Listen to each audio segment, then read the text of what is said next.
Vamos continuar falando sobre o caso da dona Meire Dias, que morreu no dia 30 de março no Cero. A família alega que os dados do documento de internação estão trocados e suspeitam que enterraram outra pessoa. Especialista em direito médico fala sobre o assunto. O erro mais grave destacado nos documentos é a data de entrada da paciente na unidade, 30 de dezembro de 1999. Dona Meire tinha 79 anos. No documento consta como 67. Ela deu entrada no hospital dia 27 de março. No dia 30 foi entubada e no mesmo dia morreu. Como você pode perceber, ela ficou internada apenas 3 dias, mas os documentos mostram que ela ficou entubada 26 dias. Esses e outros grandes erros têm tirado o sono dessa família.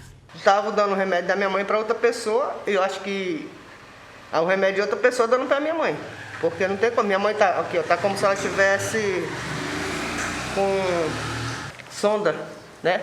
Sonda alimentar. Minha mãe nunca usou sonda alimentar lá. Esse é o cartão do SUS da dona Meire. Nele, a data de óbito estava no dia 28 de março. Depois da família contestar, apenas rabiscaram e colocaram o dia 30 por cima. Antes da idosa ser entubada, a família ainda teve contato com ela por meio de videochamada. Reparem a data e o horário. Reparem também que a idosa não estava fazendo uso de sonda alimentar. Diante desse caso, a nossa equipe de reportagem conversou com o advogado presidente da Sociedade Brasileira de Direito Médico e Bioética, no qual destacou como a família deve proceder neste momento. Ante toda essa catástrofe documental que aconteceu, a família poderia, se tem dúvida quanto à identidade do corpo que foi sepultado, o corpo que foi entregue à família para ser sepultado, se é ou não da dona Meire, eles poderiam pedir uma exumação. Para isso, depende de uma ordem judicial. Devido à suposta causa da morte ser de Covid-19, é possível que haja resistência no judiciário em conceder a exumação. Vão ingressar no juiz de primeira instância. Caso o juiz negue isso, vão recorrer ao Tribunal de Rondônia e caso o tribunal também negue, virão para o STJ aqui em Brasília, né? Infelizmente tem que percorrer esse caminho. Segundo o Dr. Raul, esses tipos de erros têm sido frequentes e é possível que das 400 mil mortes registradas no país pelo vírus, 1/3 não seja de fato pela Covid-19. Nesse caso, a família da dona Meire pode e deve procurar um advogado especialista em direito médico e também recorrer à Defensoria Pública. E comprovado que houve esse erro realmente, é uma ação indenizatória contra o Estado por esse transtorno todo, por esse sofrimento espiritual a que a família é metida, né? Já não basta perder uma pessoa amada, uma pessoa querida, aí ser sujeitado a todo esse constrangimento, a todo esse sofrimento, a toda essa incerteza que provocou danos morais a toda a família, e isso deve ser reparado pelo Estado. Enquanto todas essas dúvidas não são respondidas, a família segue vivendo com a saudade e a incerteza no coração. É muito difícil, né? Eu não sei se eu enterrei minha mãe. É difícil demais, né? Então eu quero justiça, eu quero que nunca mais aconteça isso com ninguém. Em nota, a Secretaria de Comunicação do Governo do Estado respondeu que, em relação às rasuras na prescrição, todo o hospital estava com problema, pois o sistema bloqueava alguns tópicos da prescrição. No caso, as datas e a abertura dos horários e idade. Sobre a idade da idosa morta, houve problema também no sistema. Com isso, aconteceu um erro nas prescrições. Mas nas evoluções consta que ela tem 79 anos. Sobre a data errada da internação, o sistema também estava bloqueado. Por isso, algumas podem ter saído com a data errada, sendo então feito a caneta. Sobre a data da intubação, a paciente foi intubada na madrugada do dia 29 de março.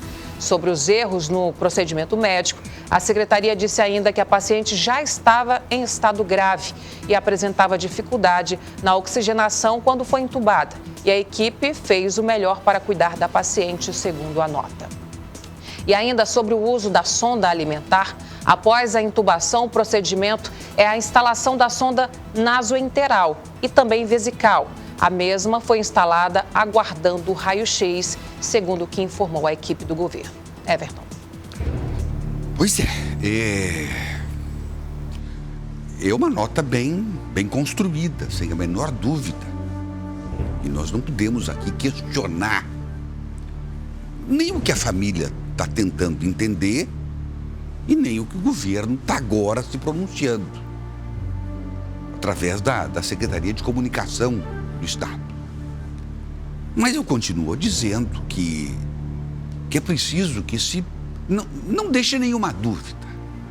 Eu tenho convicção que a família continua nessa dúvida.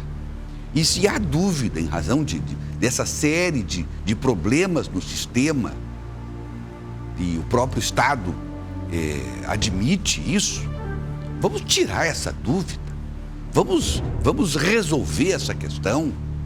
Eu, inclusive, não quero e não posso acreditar que algum juiz negue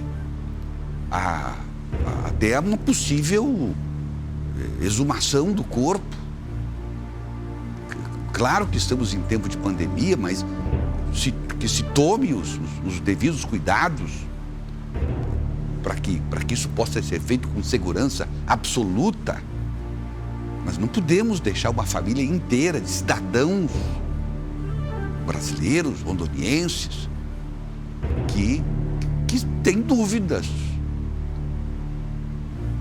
Quando colocam a pessoa lá no hospital, sob a tutela do Estado, e isso não é de graça, isso foi pago através dos impostos da família, da dona Meire, isso tem que ter uma resposta para tudo.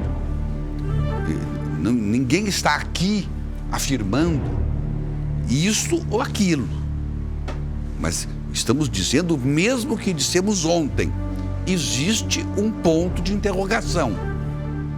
E esse ponto de interrogação precisa sair de sobre a cabeça das pessoas que fazem parte da família da dona Meire. É o mínimo que eles merecem em respeito à dor que eles estão vivendo nesse momento.